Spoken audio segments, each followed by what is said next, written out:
آل عمران آیات 195 تا 200۔ ان کے رب نے ان کی دعا قبول فرمائی کہ میں تم میں سے کسی کا عمل ضائع کرنے والا نہیں، خواہ وہ مرد ہو یا عورت، تم سب ایک دوسرے سے ہو۔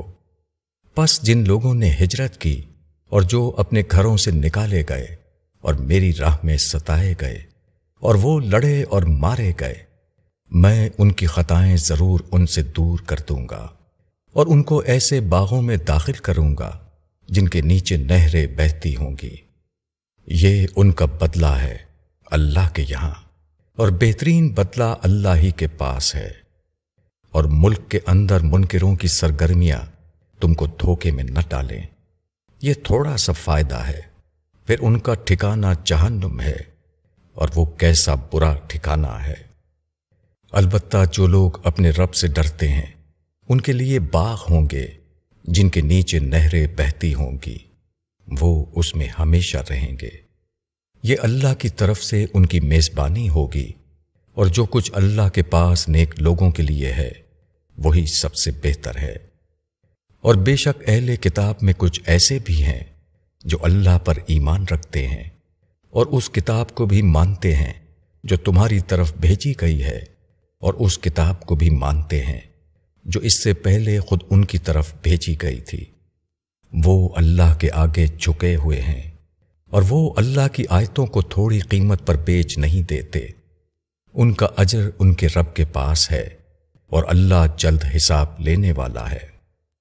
اے ایمان والوں، صبر کرو اور مقابلے میں مضبوط رہو اور لگے رہو، اور اللہ سے ڈرو، امید ہے کہ تم کامیاب ہوگے۔ تشریح: اہل ایمان کی ذمہ دارانہ زندگی ان کو نفس کی آزادیوں سے محروم کر دیتی ہے۔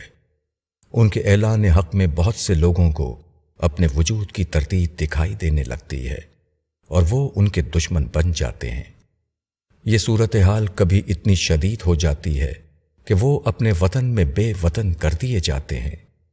ان کو مخالفین کی ظالمانہ کارروائیوں کے مقابلے میں کھڑا ہونا پڑتا ہے۔ اللہ کے دین کو انہیں جان و مال کی قربانی کی قیمت پر اختیار کرنا ہوتا ہے۔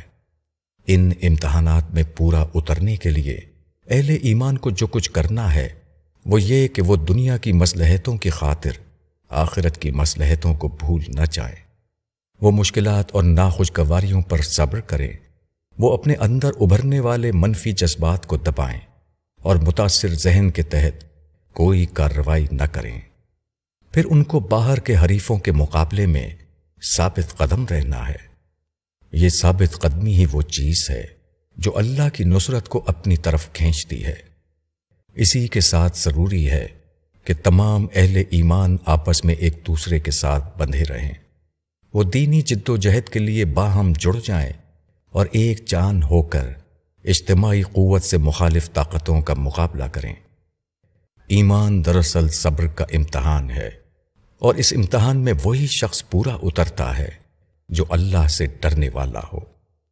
دنیا میں اکثر ایسا ہوتا ہے کہ خدا سے بے خوف اور آخرت سے بے پرواہ لوگوں کو زور اور غلبہ حاصل ہو جاتا ہے۔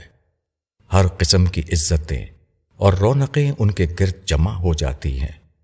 دوسری طرف اہل ایمان اکثر حالات میں بے زور بنے رہتے ہیں، شان و شوکت کا کوئی حصہ ان کو نہیں ملتا، مگر یہ صورتحال انتہائی عارضی ہے۔ قیامت آتے ہی حالات بالکل بدل جائیں گے۔ بے خوفی کے راستے سے دنیا کی عزتیں سمیٹنے والے رسوائی کے گڑھے میں پڑے ہوں گے، اور خوف خدا کی وجہ سے بے حیثیت ہو جانے والے ہر قسم کی ابدی عزتوں اور کامیابیوں کے مالک ہوں گے۔ وہ اللہ کے مہمان ہوں گے، اور اللہ کی مہمانی سے زیادہ بڑی کوئی چیز اس زمین و آسمان کے اندر نہیں۔